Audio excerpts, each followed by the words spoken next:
This is CEE485, Civil and Environmental Systems Engineering.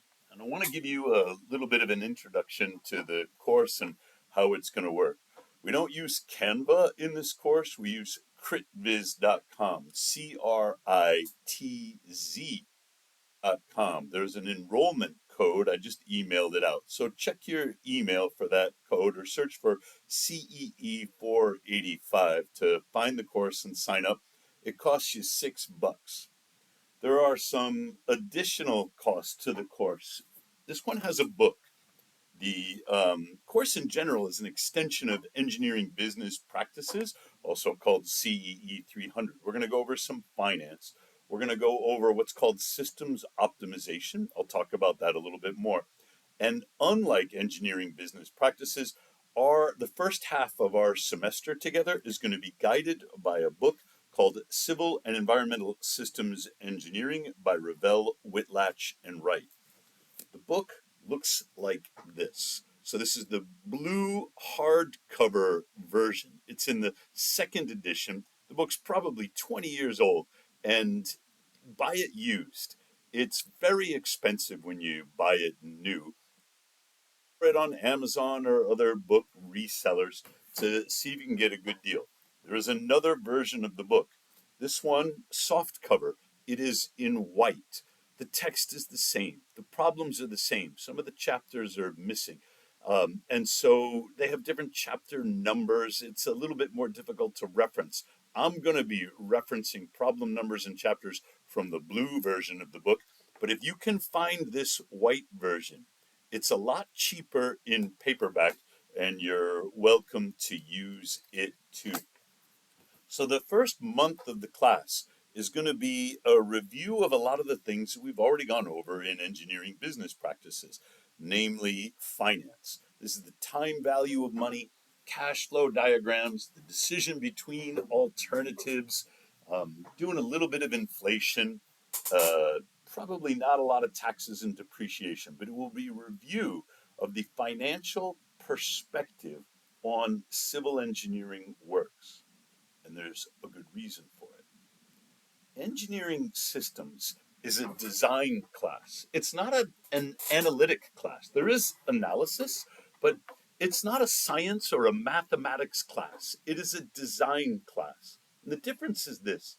When you're taking chemistry or physics or calculus, there is typically one right answer. It is the only answer. And so you might be in statics and you're analyzing the truss with the method of joints and trying to solve for the load at some, reaction. There's one answer, and it is correct. That's analysis. However, a design class, there are an infinite number of acceptable answers. That is, a design is an expression of your creative imagination. And engineering, although it's a design discipline, engineering education emphasizes analysis over design. So I say civil engineering systems is a design course. And what that means is you've got to make the transition from one right answer to a multitude of acceptable answers. We're not going to talk about right or wrong anymore. We're going to talk about better or worse. An answer could be acceptable in the sense that it meets all the requirements of the design, but that doesn't make it the best. A better design might be available. So in civil engineering systems, we're not looking for the right or the wrong answer anymore. It's still going to feel familiar. There's still going to be problems, and those problems are going to have solutions. And so it might not be obvious to you, especially in the first month or so of the class, the first half of the class, that we have made this departure from the one right answer to better or worse answers. But I want you to hang in there with me, because as we progress from analysis to design, there will be a greater burden on you, the student, to bring your own problem formulation skills to bear. to develop your own solutions for which there are no right answers. You're going to have to grapple with the fact that everything that you do is wrong. At least it is wrong to someone. That is, there's someone in the world who's going to disagree with your design. There's someone in the world who's going to say, no, no, no, it would be better like this. When we move from the mentality of right or wrong to better or worse, your vocabulary is going to change. The way you think about the world is going to change. The way that you work as an engineer is going to change. There may be 1,000 or an infinite number of acceptable answers, of designs that could work. There may be, when we define our criteria quite narrowly, that is, when we say this is the one objective by which all the designs will be measured, there may be a single best of all the acceptable designs. And often, that criterion that defines the merit of a single design is money. That is, the net present value of the future expected stream of benefits weighed against the costs. It is typical in civil engineering projects that there is a big cash outlay at the beginning of the project. And you make this, could be 100 million, it could be $1 billion up front during design and construction. You make this big investment in infrastructure because you expect decades of benefits to accrue from the infrastructure, whether it's a dam or a highway or a hydroelectric sort of, or any sort of civil engineering infrastructure. Could be an incinerator, a sewage treatment plant, a channel, a port, an airport, anything that civil engineers are doing, anything in the service of civil society. We're typically expecting a huge outlay of cash up front for decades of benefits to come. Those benefits might be in the form of increased economic activity, real estate development, or it might be in the form of reduced injuries and fatalities. In any case, the outlays, the expenses are typically upfront, and the benefits are stretched out over decades. For civil engineers to be able to orient their designs around the economic value, to optimize them for the expected net present value, they must understand engineering finance. They must be able to move money through time. That is, to understand the equivalence. $1 million a decade from now is not worth $1 million today. They must be able to understand the equivalence of these two amounts of money that sound the same, $1 million, but appear at different times in our cash flow diagram. For you to make trade offs between the expenditures today in exchange for benefits tomorrow, you must be able to work with money over time. And this in engineering is called engineering economics. In business, it would be called finance. That is, you must understand the time value of money and be able to compute measures like net present value, incremental rate of return, or marginal incremental rate of return, or benefit cost ratio, or simple payback period. All of these tools, which are reviews of things that you are introduced to in engineering business practices, become ways of measuring the financial merit of your design choices. So this course starts with chapter 13, as it's known in the Blue Book. That is, chapter 13, the equivalence or the time value of money. And I will be doing lectures online from my office, just like this, that review for you the textbook. Please, I'm sorry, chapter 14 is where we're going to start the course. Please read the chapter, and I'm going to tell you the chapter title because if you're using the white book, then the chapter numbers are going to get all screwed up. The book isn't numbered. Chapter 14 in the Blue Book is called Engineering Economics, Interest and Equivalence. This is where we will begin the course. These three chapters, 14, 15, 16. So engineering economics, the time value of money.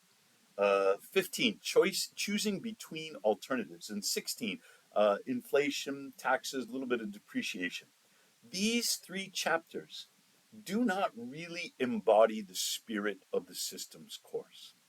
These three chapters are all about financial analysis, the construction of cash flow diagrams. And they aren't going to give you an appreciation of the design elements and where the course is really going. And we will spend a month reviewing them so that we have these tools of financial analysis that we can apply to problems later. At about week 5, we will begin at the beginning of the book. This is chapter 1 and chapter 2. We will talk about systems problems and the systems perspective. These are the chapters that will begin to introduce unique information. It will no longer be review. They will talk to you about the new vocabulary that you're going to need to master systems engineering. You will understand objective functions, constraints, feasible solutions. In the book, there's a lot of bold terms. The essential vocabulary words are described or emphasized in bold in the text. And we're going to talk about what most of these, not all of these, what most of these mean, because words are a technology for improving the quality of your thinking.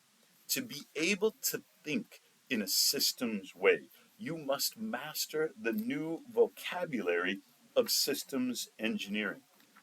Chapter 1 is going to introduce you to those vocabulary words.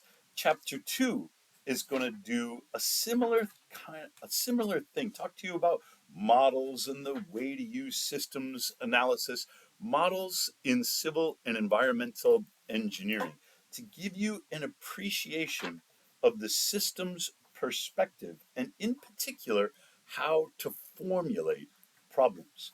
And that's something that's different about this class from other classes that you've taken. You will ultimately be formulating your own problems in the back end of the course. In this class, we're going to talk about where problems come from. We're going to use chapter 2 as an example in problem formulation. That is, who decides what problems are important? Who decides what the objectives of the design are? Who decides what the constraints under which the designer must operate shall be? In many cases, in your education, almost all cases, the problems get handed to you. They are defined for you. And in this class, we're going to introduce you to the necessity of being able to formulate your own problems. There's a good reason for that. Solutions are getting cheaper and cheaper and cheaper, especially with the introduction of large language models and artificial intelligence tools, as those that do, for example, computer programming in response to plain language prompts. Solutions are getting cheaper and cheaper. The question is, who formulates the problems that artificial intelligence or cheaper analysts are going to solve? That might be you. When you learn to control the question, you gain the power to control the solution. There is no such thing as a question that does not simultaneously call to mind a certain set of solutions, at least not in civil engineering systems. And so it's essential in this class for you to gain an appreciation of how to formulate problems, not just how to solve them. Chapter 1 and Chapter 2 begin that introduction in problem formulation. Then we go to Chapter 3, graphical solutions. The graphical metaphor, it works in 2 dimensions, and it's going to hopefully reinforce for you an understanding of the vocabulary words. What are constraints? what are objective functions, and what approaches do we use when a single best solution is available out of the myriad of feasible solutions, solutions that are acceptable because they meet all the constraints. Chapter 3 will attune you to processes for finding the single best solution when it is available. You're going to practice this in a graphical form because although most engineering problems are not reducible to two dimensions, it is in that simple graphical form that you can gain facility, practice with the way of thinking about finding the single best solution. We will skip chapter 4 on the simplex model. 20 years ago, it might have been important to understand that. It's so automatic now with computers that we're just not going to worry about it. Chapter 5 on multiple objectives is really interesting. And so we're going to touch on chapter 5 and we will progress through sections of the rest of the book that give examples of how to apply systems thinking and systems solutions to different types of problems. One of the best of those is in construction scheduling and critical path analysis, but we're not going to go in depth. It is available to you in chapter 8 if you choose to go into it in your own time. There's also chapter 9, making decisions. And we're not going to work too much in chapter 9 either, but we will work in transportation problems. We will use examples of transportation networks so that we can improve our skills, hone our skills in systems analysis and optimization even further. We're going to draw examples from chapters 11 and 12 before we complete our journey through the book so that you can gain a better appreciation of how design can be informed by the tools of what is called systems optimization. And then we're going to be done with the civil engineering, systems engineering book and move on to complex systems. In this part of the course, which will come about halfway through, we will have a midterm that covers everything we've gone over in the book. After the midterm, we will get into complex systems. All of the work that we've done so far, both in your undergraduate engineering education and in the civil engineering systems book, is on systems that are not complex. They may be complicated, but they won't be complex. Complicated systems can have lots of different moving pieces. For example, my calculator, it has like a gajillion transistors in it. It's complicated, but it is not complex. Every single problem that I input into the calculator has one unique solution. And if I input the same problem, 2 plus 2 will always equal 4. But complex systems are different from complicated systems. Complex systems are characterized by feedback loops. That is, the what is happening in the system is dependent on the system. The feedback loops mean that there is no simple cause effect relationship in the description of the system. Everything that acts on something else is then further influenced by the thing that it is acting on. I'll draw diagrams that describe this a little bit better. Complex systems are also non-linear, and you can have non-linear systems that are complicated but not complex, but typically complex systems are non-linear that make them less predictable. Complex systems also have an element of stochasticity. They don't have to, but it's a typical property that there's some randomness in the complex system that makes it, again, more difficult to predict. When you accumulate these characteristics, that is, a little bit of randomness, a feedback loop that can amplify that randomness, especially in a non-linear way, surprising things, emergent properties can appear in complex systems. I'll give you an example. In a calculator, 2 plus 2 equals 4. But in chemistry, hydrogen, which is a gas, and oxygen, which is a gas, can be combined to produce water, which is a liquid, or depending upon the temperature and pressure, I guess a solid, or for that matter, a vapor or a gas. That is, the emergent property of combining two different gases and winding up with a liquid might surprise somebody who would otherwise predict that a gas and a gas must yield another gas. Sometimes a complex system will exhibit these emergent and surprising properties that can only be discerned after the fact, not predicted ahead of time. So, in the second half of the class, we will go into complex systems. You gain an appreciation of how to diagram and decode them, and you will work with software that allows you to investigate complex systems, to pose hypotheses, to adjust parameters within the complex system that might lead to stable or unstable results.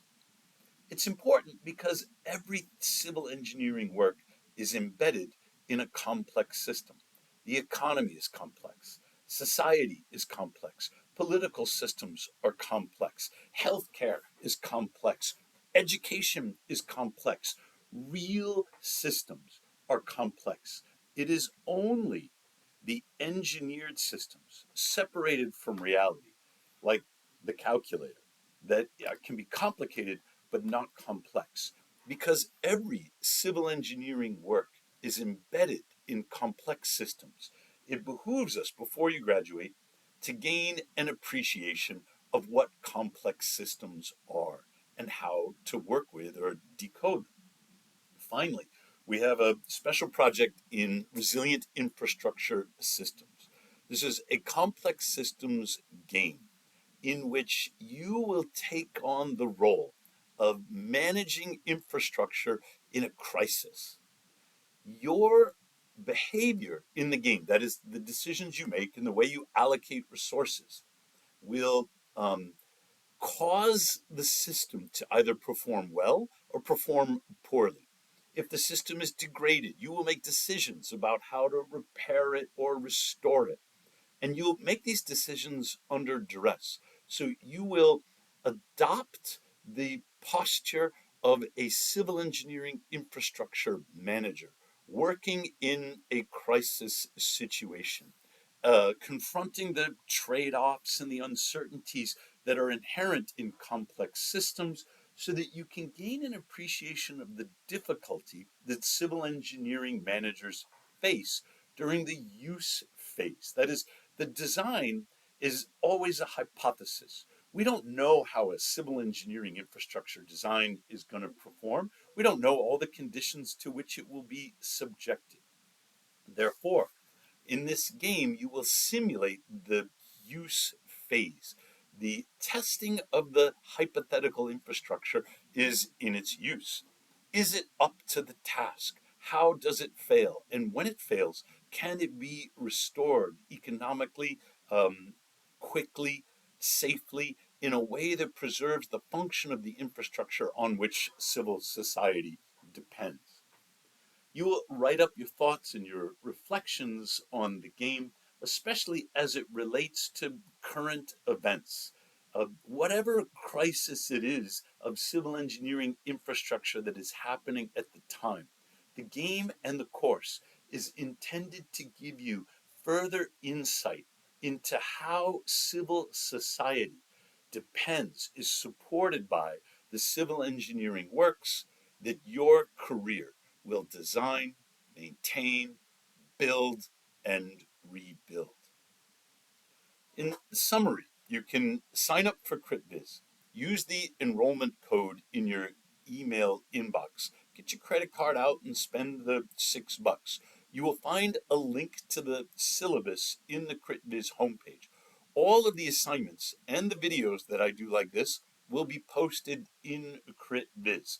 You will be asked to post reactions, take quizzes, write little responses, and then that frees us up. In class, we can do more interactive work together.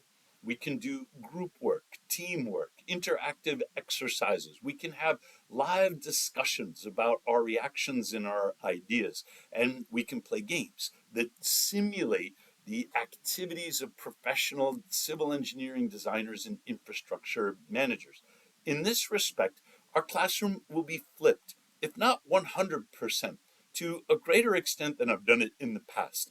You won't have the same type of classroom experience. Classroom experience will be more like office hours and interactive exercises. And I will reserve my camera and my whiteboard for the example problems. Not in all cases, but in many cases, the lectures, the demonstration of theory and the underlying step by step processes that you have to master in order to get through the problems and the assignments. I hope you enjoyed it. It's one of my favorite classes to teach. The difficulty is typically eliciting discussion. When you get to class, and I hope that you attend regularly, please don't be shy. Remember, we're all wrong. Our goal in the class is to be less wrong at the end of our 90 minutes together than we were when we started. That is to make our understanding, ourselves, and our designs better.